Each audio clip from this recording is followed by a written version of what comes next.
quiz number 4. This is the sort of 8-2 section here, these 4 problems. I'm not sure how many we'll get through. I don't want to rush it. So I guess we'll see. I don't think I'll be able to do all 4 in one. But let's just get started. These are all problems that you're going to expect to use our integration by parts formulas on, right? So you're going to need to identify your u and your dv, and then you're going to have to use, right, the setup uv minus the integral of v du. The first one's a little bit different from what we've seen so far, 3x times secant squared dx.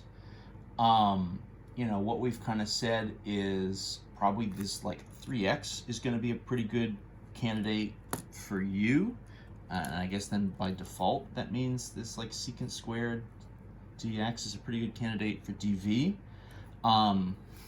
That works, right? We said dv, you know, trig stuff as dv is pretty good, because usually you can find an antiderivative, and you might say secant squared, right? And the antiderivative for that is tangent, right? Secant squared is the derivative of your tangent function.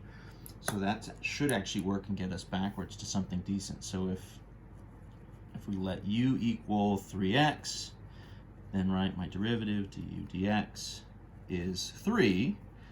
So then du would equal 3 dx, right? So there's my du, there's my u.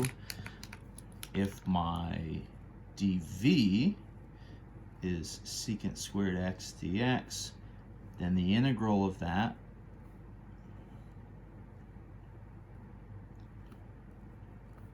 should get me v equals tangent of x. So just kind of mixing it up a little bit. I don't want to always have us be doing sines and cosines, right? So cosecant squared would work here. That secant tangent combo, right, or a cosecant cotangent combo. I mean, those would be our other options for things that we could integrate kind of back to a regular trig function. Excuse me, too early in the morning, I guess, for math. Who would have thought? So if that's my u and that's my v and that's my dv and that's my everything, what do we got? So then our integral here, right, 3x secant squared x dx. So that's my integral of u dv. So it'll be u times v.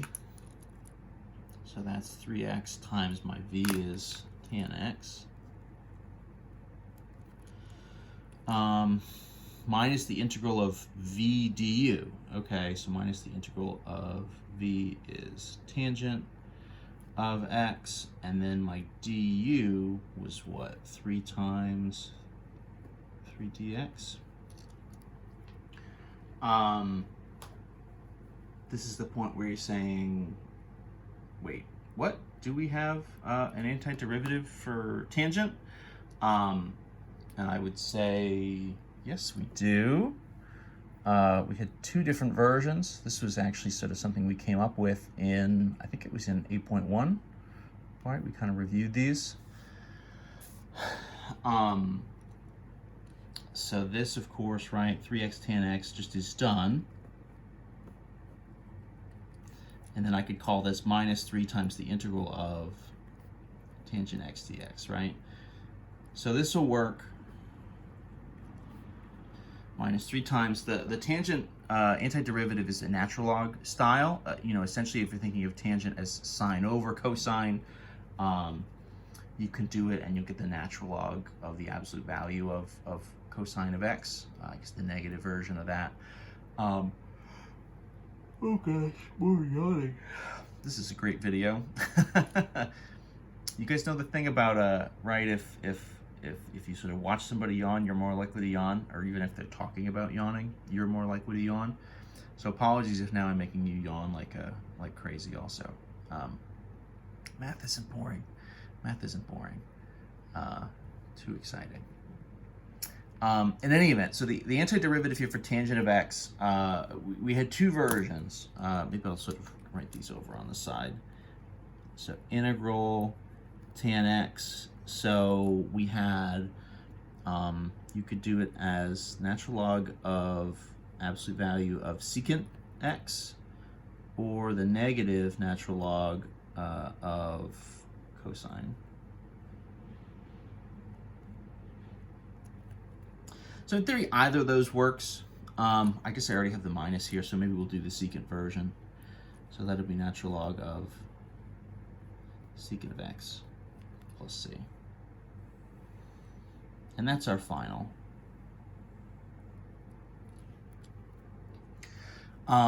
You know, the way this works, if you think of what the derivative of that would be, right, you'd have 1 over secant times the derivative of secant, which would be secant times tangent. So as you set those up, the two secants would actually cancel each other out, right? And they would just leave you with tangent. So that's why that would sort of work as a an antiderivative. In any event, we're kind of just pulling that from, you know, we're sort of pulling that directly from just the setups, just from our kind of formulas from 8.1. So that's where that's coming from. So that's part D. Let's do part E, which is the integral of 4x squared natural log x dx.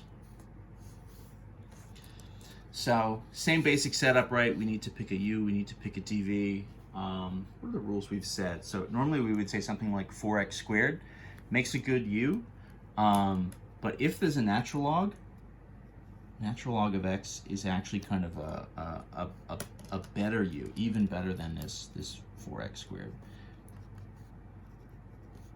So we'll have 4x squared dx be the dv, and we'll let u equal our natural log x. So then derivative du dx is 1 over x. So du, right, is 1 over x dx. For dv, so if dv is 4x squared dx, the antiderivative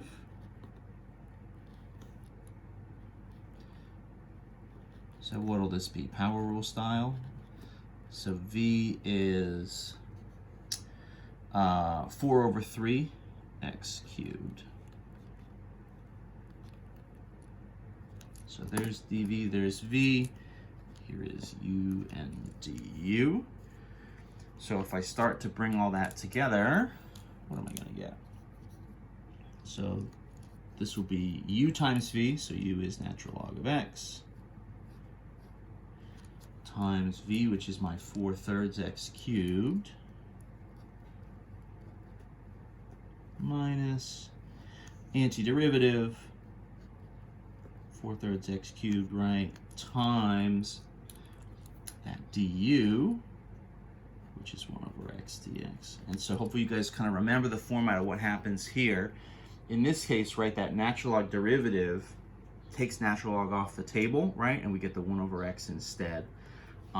So that means this chunk would clean up, right? This would be kind of minus, this would be maybe 4/3 in front.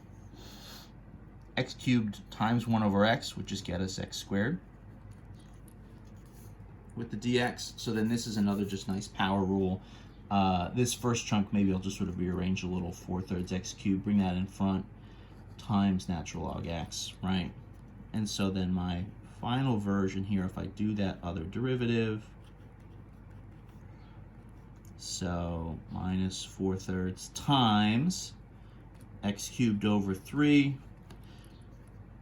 clean it up just a little bit, 4/3 x cubed natural log x minus 4 over 9 x cubed plus c. So something kind of like that, right? That's sort of our cleaned up version. And there we go. That's good enough. Let me pause there. We'll do what's left, parts F and G. I'll start a third video for those.